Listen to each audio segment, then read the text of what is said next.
భార్య ఆమె తల్లిని హత్య చేసిన ఉన్మాది తూర్పుగోదావరి జిల్లా బొబ్బిలంకలో ఘాతుకం. తనతో విడిపోయిన మహిళ అదే ప్రాంతంలో సంతోషంగా జీవనం సాగిస్తున్నాను చూసి తట్టుకోలేవాడు. ఆ ముఖాన శాశ్వతంగా నవ్వు లేకుండా చేయాలనుకున్నాడు. వారం రోజులు రెక్కీ చేసి స్నేహితులు వెంటబట్టుకుని వెళ్లి మరి కత్తితో దాడి చేసి ఆమెను చంపేశాడు. అడ్డొచ్చిన ఆమె తల్లిని హతమార్చాడు. తూర్పుగోదావరి జిల్లా సీతానగర్ మండలం బొబ్బిలంకకి చెందినటువంటి పోడదాసి సీతారామరాజు పండు అదే గ్రామానికి చెందిన లతను 16 ఏళ్ల క్రితం ప్రేమించి పెళ్లి చేసుకున్నాడు. వీళ్ళకి 3 సంతానం. భార్యాభర్తలు తరచూ గొడవలు పడుతుండేవారు. ఈ క్రమంలో 8 నెలల కింద పెద్దల సమక్షంలో పంచాయతీ పెట్టి విడిపోయారు. ఆ తర్వాత సీతారామరాజు మరో పెళ్లి చేసుకున్నాడు. లత కూడా కొన్ని రోజులు బంధువుల ఇంటికి వెళ్లి బొబ్బిలంకలో తల్లిగారింటికి ఇటీవలే వచ్చారు. కానీ ఇద్దరిళ్ళు ఒకే వీధిలో ఉండటంతో తరచూ తారసపడేవారు. లత రోజువారీ పనులకు వెళ్ళడం, తల్లి సోదరులతో కలిసి ఆనందంగా ఉంటాయని సీతారామరాజు చూసి జీర్ణించుకోలేకపోయాడు. ఎలాగైనా ఆమెను చంపాలని వారం రోజులు ప్రయత్నించాడు. చివరికి సోమవారం అర్ధరాత్రి ఇంటికి వెళ్ళి కత్తితో ఆమెపై దాడి చేసి హతమార్చాడు. బాధితురాలు కేకలు విని ఆమె తల్లి గుమ్మడి లక్ష్మి వచ్చి అడ్డుకోగా ఆమెను కత్తితో పొడిచి చంపాడు. విషయం తెలుసుకున్న పోలీసులు మంగళవారం ఉదయం ఘటనాస్థలానికి వెళ్లి పరిశీలించారు.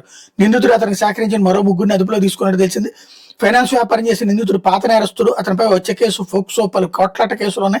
ఘటనాస్థలాన్ని ఇన్ఛార్జి డిఎస్పీ రామకృష్ణ, కోరుకొండ మూర్తి, ఎస్ఐ రామ్ కుమార్ పరిశీలించారన్నటువంటి వార్తని హైలైట్ చేశారు. పాప నిన్ననే అనుకుంటా అసెంబ్లీలోనో ఎక్కడో మన అనిత గారు అన్నారు, మహిళలకు పూర్తి రక్షణ ఉంది, అసలు ఆంధ్రప్రదేశ్లో అద్భుతంగా సాగుతుంది అన్నట్టు.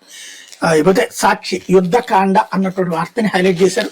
ముదురుతున్న పశ్చిమాసియా కల్లోలం, సౌదీలోని యుఎస్ దౌత్య కార్యాలయంపై ఇరాన్ డ్రోన్ దాడులు, యుఏలో చమురు కేంద్రంపై కూడా, లెబనాన్లో ఇజ్రాయెల్ బోతల పోరు, అవసరమైతే ఇరాన్లో కూడా ట్రంప్, టెహ్రాన్పై ఇజ్రాయెల్ క్షిపణుల వర్షం, అధ్యక్ష భద్రతా మండలి భవనాల ధ్వంసం, ఐఆర్జీసీ కమాండ్ సెంటర్ కూడా, యుఎస్ ఎయిర్ నేవీ డిఫెన్స్ వ్యవస్థను ఇప్పటికే తుత్తునీలు చేశాం. మా దాడుల్లో ఆ దేశ కీలక నాయకత్వం చాలా వరకు తుడిచిపెట్టుకుపోయింది.